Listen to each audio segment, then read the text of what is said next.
बस माई seal approach जो है ये हम नेक्स्ट डिस्कस करते हैं और इसमें बुनियादी तौर पर हम नैनो पार्टिकल सिंथेसाइज करते हैं ऑफ हैविंग डिफरेंट साइज और शेप्स की।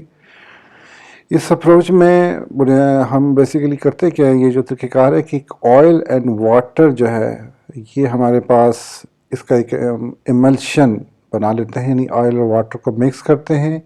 We not both are hydrophobic, oil और वाटर मिक्सेबल नहीं हो सकते, तो उस वजह से क्या होता है कि आप सिस्टम के अंदर माइसील्स जनरेट होते हैं, माइसील जिनके जो हाइड्रोफोबिक टेल्स हैं वो बेसिकली ऑयली फेज में डिस्पर्स होते हैं और जो दूसरे हेड्स हैं वो हाइड्रोफिलिक में के अंदर डिस्पर्स होते हैं। तो इस तरीके से ऑयल एंड वाटर का इमल्शन जैसे ही बनेगा तो उसके अंदर हम इस चीज़ को एज ये सारा जो प्रोसेस है यानी उसके अंदर परफॉर्म करते हैं। रिवर्स माइस जो माइसील है बेसिकली इसमें फ़र्क ये होता है कि hydrophilic heads towards the water containing core, ये इसमें डिफरेंस होता है। और उस पे जो है वो हाइड्रोफोबिक चीज़ें आ जाती हैं। तो रिवर्स माइसील कोर जो है वो फंक्शन करता है एज अ नैनो रिएक्टर के तौर पर for the creation of the nano particles. So it serves as reservoir for the development of nano material. तो चूँकि नैनो रिएक्टर्स का जो साइज़ है वो वेरिएबल हो सकता है, तो जो नैनो पार्टिकल का साइज़ है वो बेसिकली उसी पे डिपेंड करता है।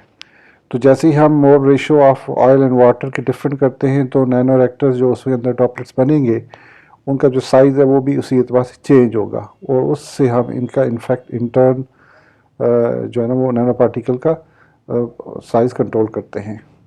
अब इसकी एग्जांपल जो है, जो इसको थोड़ा सा इफ़ वी को लार्ज करें इसको, तो बुनियादी तौर पर this is the micro emulsion जिसमें ये एक माइसील बना हुआ है। इसके हाइड्रोफिलिक ये हाइड्रोफोबिक पार्ट है बेसिकली, और ये इंटीरियर जो हेड्स हैं इसके। तो इसमें हम क्या करते हैं कि हम इसके अंदर ये रिएक्टेंट जो है इसमें ऐड किए हैं। तो रिएक्टेंट अगर लेट्स से मेटल साल्ट्स है तो metal salt basically it is soluble in water, तो दे मेटल साल्ट्स के कैटाइन एनाइन जो हैं वो इसकी इनर कोर में होंगे और इनफैक्ट जो इनर कोर है ये वाला इसका जो साइज़ है यहाँ पर, तो जैसे ही ये दो ड्रॉपलेट्स आपस में फ्यूज़ होंगे तो इन दोनों का आपस में यहाँ रिएक्शन होने के बाद एक स्मॉल न्यूक्लियाई बनेगा जिसको हम क्लस्टर या नैनो का बेसिक न्यूक्लियाई कहेंगे। फिर इसी एतबार से जैसे फर्दर हम इसको मिक्सिंग करते जाएंगे, इनको स्टडिंग करते जाएंगे, तो ये फर्दर ड्रॉपलेट्स और मिलकर आहिस्ता आहिस्ता यहाँ पर आहिस्ता आहिस्ता पार्टिकल का साइज बढ़ता जाएगा due to extensive nucleation. And a time will come and finally आपके पास जो है वो नैनो पार्टिकल इसमें से आप इसको कलेक्ट कर लेंगे by removing the micro emulsion.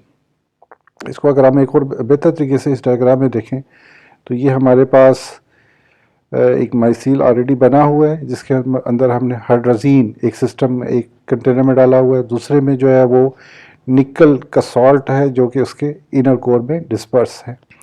सो दोनों both are separate when we mix them in the same container.